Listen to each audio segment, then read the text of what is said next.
Hello everyone, welcome to CripChat Australia, your weekly podcast on everything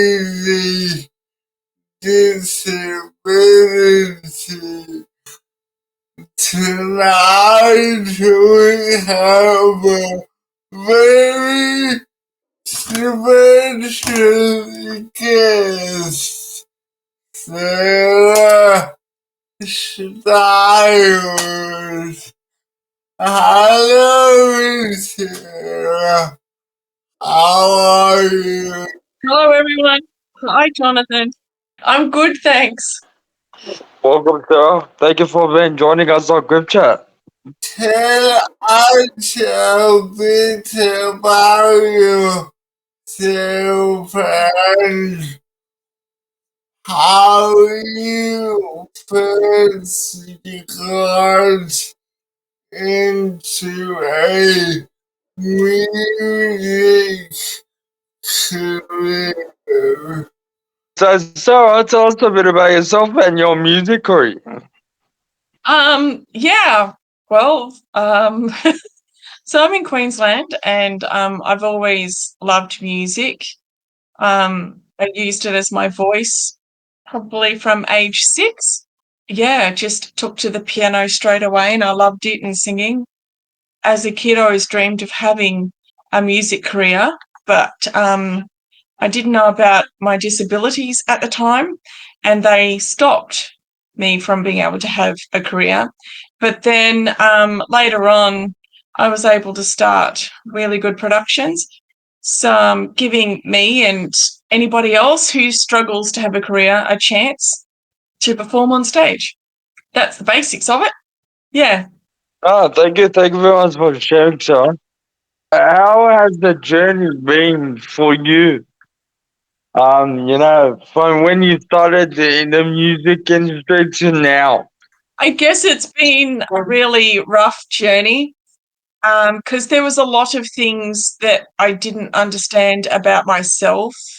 So it's just taken decades to figure that out and to, understand my body and understand, being autistic and doing a lot of healing along the way, trying not to fall into bitterness and anything negative while on the journey and, having to research and fight for answers and things like that. It's really great today that there is a lot more knowledge and that knowledge is being spread around. So definitely a lot easier today. Like if I had been, starting that journey now, it wouldn't have taken so long and it would have been easier. But it's great to be out the other side, to be on my feet, understand myself. Yeah. How did you deal with the attitudes and I guess the assumptions that you couldn't do it? How did you manage to deal with that? I guess because there wasn't the support and information that I needed, I just looked around for any opportunities that there were that I could do, whether it's what I dreamed of doing or not, because I thought there's no harm in learning whatever I can learn.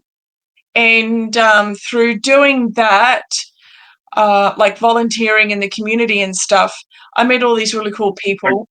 And I guess I just took the knowledge I knew that was applicable for me and wrote it all down and kept it in a book, just hoping that one day I might get the chance.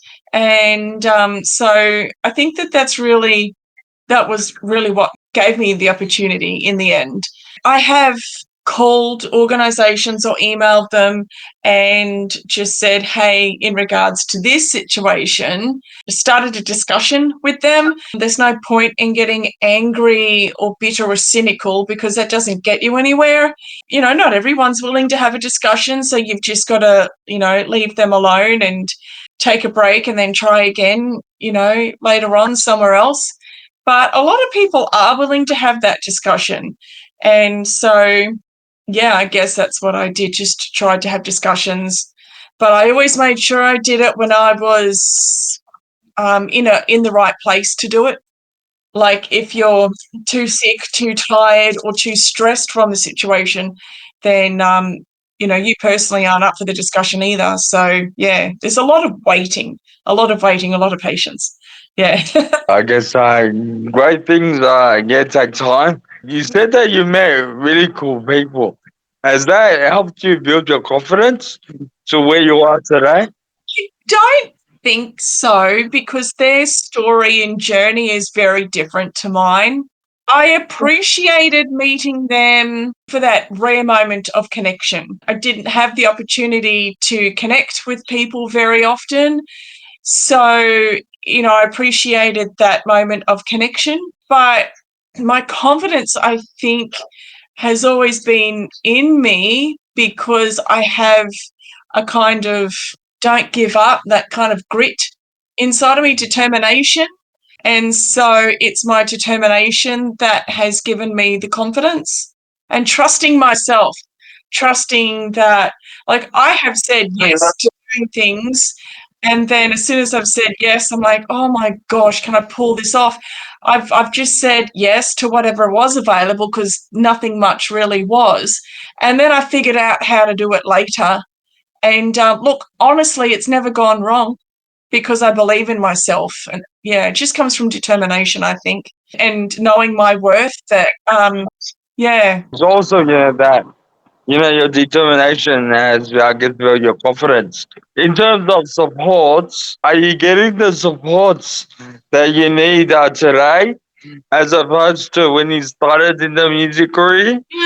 You definitely have good support now. That started probably in the last couple of years. So when everybody went online, was forced online, that honestly was the only thing that opened up doors. Because I couldn't go to conferences and travel and do these things in person, I missed out on everything. But when everything became online and there were artists and musicians looking for work, that definitely did open up the world to me. So that's when I started really good productions because I knew if I didn't do it then, it would never happen. And it's still taken a while to find the right team, but I've got somebody starting to work with me in April, and he'll be the last member of the team that I need. Yeah, so it's very exciting. Nice, nice. No, that's awesome. And in terms of your production, have you or can you, I guess, show us a preview of the music that you've made? Or where can we go to get copies? You want a preview? Yeah, yeah. Well, I mean, you can have a look at some home recordings on YouTube. So, really good productions on YouTube. You can watch some home recordings. The album, the official album, is still being edited, but it will come out soon. Yeah. Nice. So yeah, watch this space, people. Can't wait to hear it. Wait to hear it. Thanks. Yeah. Yeah, do you have any, I guess, advice for people who want to get into the music industry? I think it's really important to trust your own body and not let anybody tell you that you can't do something or tell you how to do something. I found that one of the biggest issues and setbacks for me was everyone in the industry trying to tell me how to sing or how to use my body, what posture I must have. I think that the industry is slowly starting to move away from that now. It's starting to recognize that posture is not meant to be the same for everyone, that all of our bodies are different. And also, your body, your posture is different when you're tired than when you're wide awake and full of energy and well rested. I think slowly it's improving in that knowledge. But I do know that because I didn't hold my body the way that every singer was told to and every dancer was told to or performer, that definitely took away all of my opportunities. But now I've learned that when you approach someone to work with them, that you get in straight away. Don't let them talk first. Introduce yourself confidently and then say to them, all right, let's get stuck into it. You tell me what you need and I'll tell you how I can do it. If you wait for them to talk first, then by the time you tell them, well, hey, I can't really sit in that chair or I can't really do that, but this is what I can do, it's too late. You're going to lose them. You've got to come in confidently, immediately say, all right, what is it you want? Okay, great. This is how I can do it. When did we start? And if you have that kind of attitude, that's how you're going to actually be remembered. That's a great tip. Thank you for that, Sarah. Jonathan, do you have any questions or thoughts you want to add? What was the inspiration behind your book? Same, it's different. I wrote my book because I've been involved with the disability community for a long time now. I've been involved with QDN. I'm also the Queensland Associate Director for Physical Disability Australia. And so, and local community as well, because I'm passionate about, communities thriving and supporting each other. One thing that you notice is that obviously children ask questions about things they don't know. And we all know what it's like when you're out in public and there's a family there with young kids and they stare at us or they point and things like that. And parents' typical response is don't stare. Or they just sort of like pull the kid away and drag the kid away, or don't ask that, or something. And so, while this is improving, there are a lot more parents these days who actually say things like, well, why don't you ask? Just go up and ask them, which is a wonderful response because that's teaching the child, well, we're all equal, we're all the same, and differences is fine. And it's teaching them to be able to talk with other people. If you say things like don't stare, then that has a negative connotation, even though parents don't mean it to. So I thought I'd write a book to help parents have that discussion with their children, because you don't know what to say if you're not familiar with something. And a lot of people are not familiar with the disability community. Yeah, I agree. Thank you for that, Sarah. How do you, I guess, um, impose yourself in the disability community? How do you feel being part of the disability community? So do you mean like how do I accept myself and or find my identity in the disabled community? Yes. Yeah, okay, well, that was a long journey.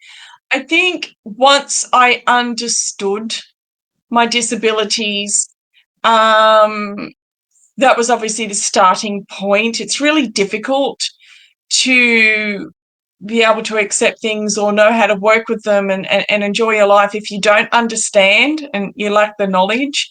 Once I found all the information that I needed about my disabilities and what that meant for me and how to manage them and work well with them, then I could start the journey of finding my identity. I think the first identity that I struggled with, or that I searched for, was the wheelchair one, the physical limitations, especially when people can't see what the problem is. And at first, like for a while, I didn't want to actually see myself in a wheelchair.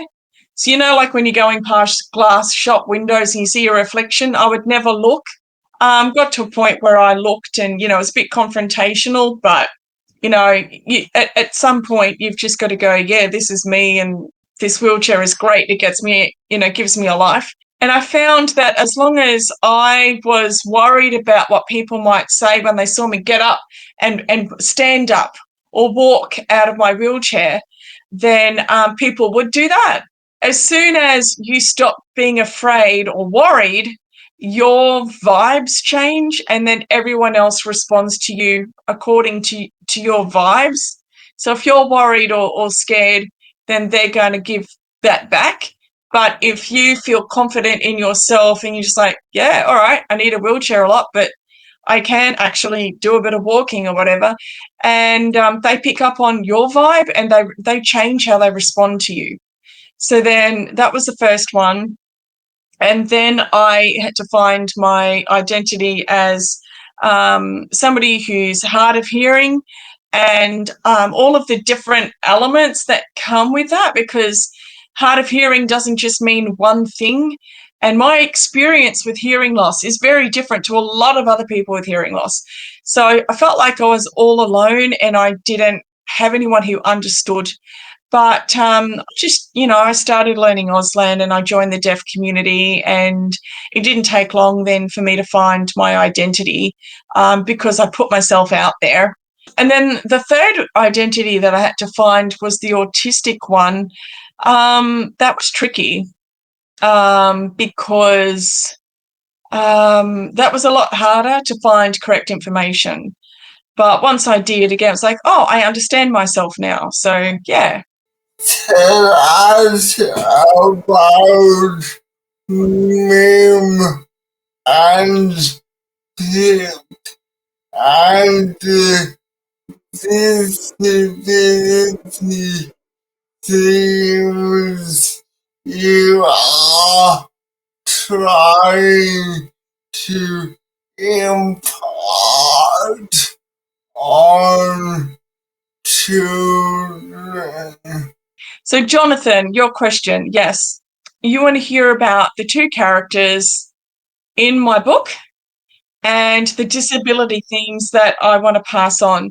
So, my target audience, I know it seems like it's children. I guess it is. It's children and adults, because this is very much also for the adults too, to help support them when they're answering children's questions. And the book was designed for both the adults and the children. So the two characters are Pip and Mim. Pip is deaf, and Mim uses a wheelchair, and they're best friends. The book starts out with introducing them and explaining what a wheelchair is and explaining what hearing aids are. The wording that I've used is very particular, because a lot of people still think that everyone who uses a wheelchair is paralysed, where, of course, there's so many reasons. And a lot of people, like 90% of people who use wheelchairs, have some movement in their legs. Even if they can't walk, there's still some sort of movement and there's feeling. So anyway, so then after you're introduced to the wheelchair and the hearing aids, then the book focuses on what makes Mim and Pip the same as all the other kids. And the story plays out in a park where all of the children play ball together, and they learn how Mim can play ball in a wheelchair, and things like that. And then the last section helps adults and children to feel more at ease about interacting with disabled people. It's basically saying, don't assume you know what they need. It's okay to ask, but it's also okay for them to decline your offer and say, no, thanks, I've got it sorted, it's all in hand. A lot of able-bodied people don't like being told, thanks for the offer, but I'm okay. They don't like being told that, and they'll take over anyway and cause trouble. So, yeah, that's kind of what the focus is, and the kind of help or theme that I wanted to get out there. And it's the first in a series of 6. The second book I'm writing at the moment, and it's going to introduce their pets. Mim's paralysed cat that's got a harness with wheels, and Pip's deaf dog who he signs with. I should also add there is Auslan in the books as well. So there is Auslan in this book. And then once you meet their pets, you then get introduced to other children with different disabilities to Pip and Mim, and their assistance animals. So like there's a guide dog and a hearing dog, an emotional support animal. And then there's a different a support dog for disabilities like EDS or POTS, where they have a very different and yet still very specific duty, like deep pressure massage and things like that. So that's what the second book is going to be about. And then the other books are all going to have children with different disabilities to Mim and Pip, because there are a lot of misconceptions out there, like strokes only happen to old people, or all kinds of interesting thoughts. Yeah, so I just wanted to get it all out there. Yeah. Nah, cool. Thanks for sharing. What's the name of your book? It's called Different Yet the Same. Yeah. So be sure to check it out, people. How can we obtain a copy? My website is wheeliegoodproductions.org, Wheelie with an IE. Jonathan's asked me another question. How do you use arts as a vehicle for inclusion for people with disabilities? Yeah, good question.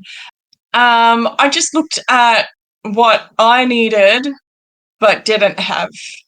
And then as I started looking at that, it occurred to me that there are a lot of able-bodied hearing people in the industry that really struggle. There's a really high percentage of mental health issues in the performing arts. And I thought, everybody deserves to work in an environment that is good for their health and well-being, whatever that may look like. And so I started coming up with ways of being inclusive for everybody, every age, every physical ability, different cultures, whatever, and actually have a fully immersive, inclusive cast or working environment where everybody gets an equal opportunity, an equal chance. And I think, that's the message I want to get out there is with my shows is I don't want anybody highlighted above anybody else. I've even been denied doing an audition just because of my voice type. They wouldn't even let me sing. They wouldn't even let me audition at all just because I'm a mezzo. So that's not even because of my health issues or my disability. I was just blown away. And he had bias because of past experiences. And then he just coloured everyone with the same brush.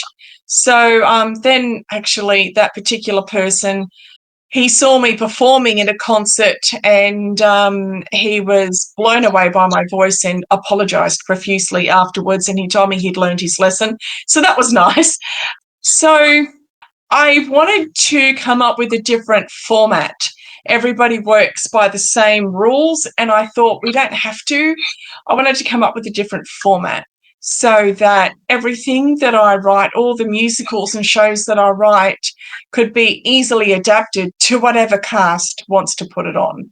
And I came up with a couple of really good ideas. And in the end, we're going to focus on writing shorter musicals because they're a lot quicker to write, and people who don't have a lot of energy can perform the whole show then as well.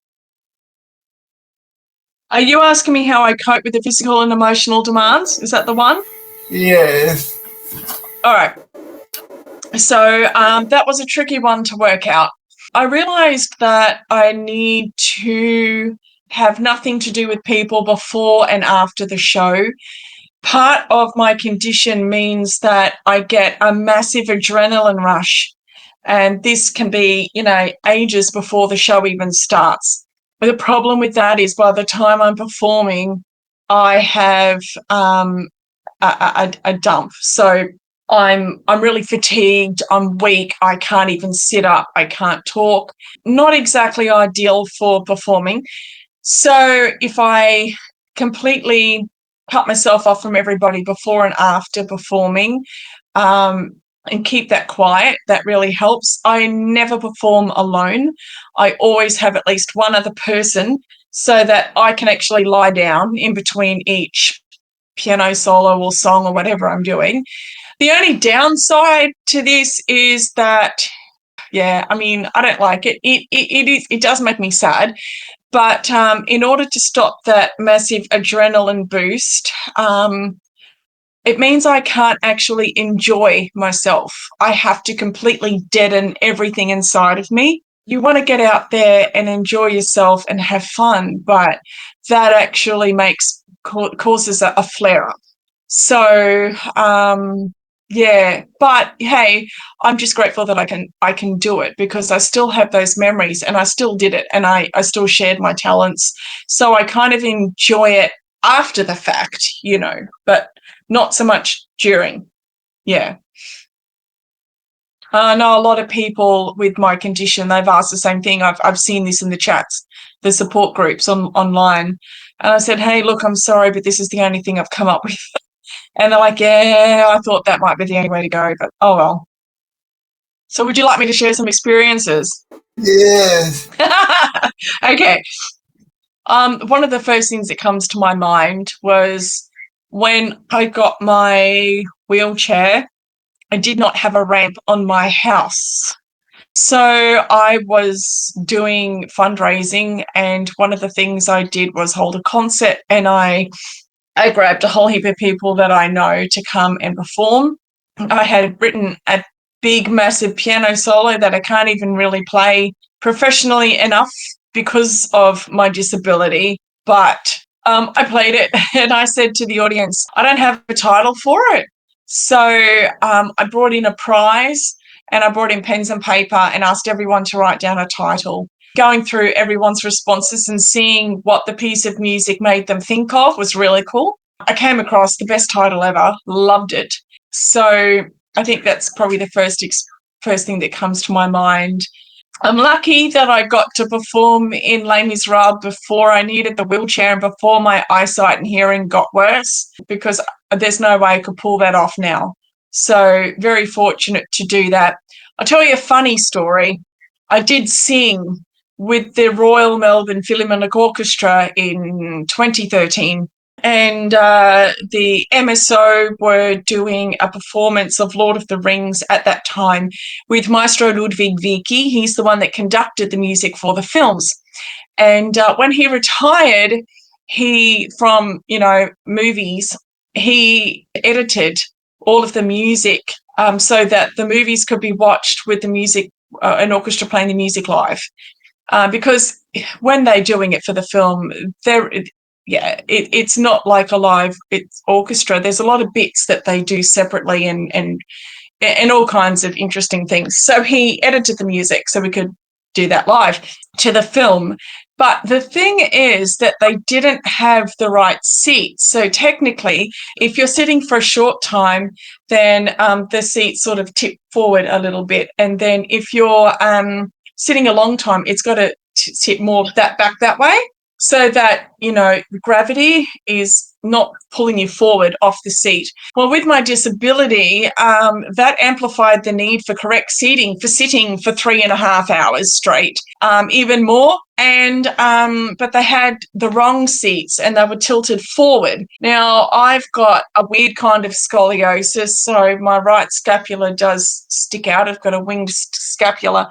So because of the material of my dress, I was literally sliding off the seat the whole 3 hours. So I had to put my scapula over the back of the seat to stop me from falling off. And obviously, my body didn't like that later, but, you do what you got to do. And then every time we sang, we stood up. But I, unfortunately, was positioned behind the tubular bells, which are, really, really high, and the long bells hanging from a frame.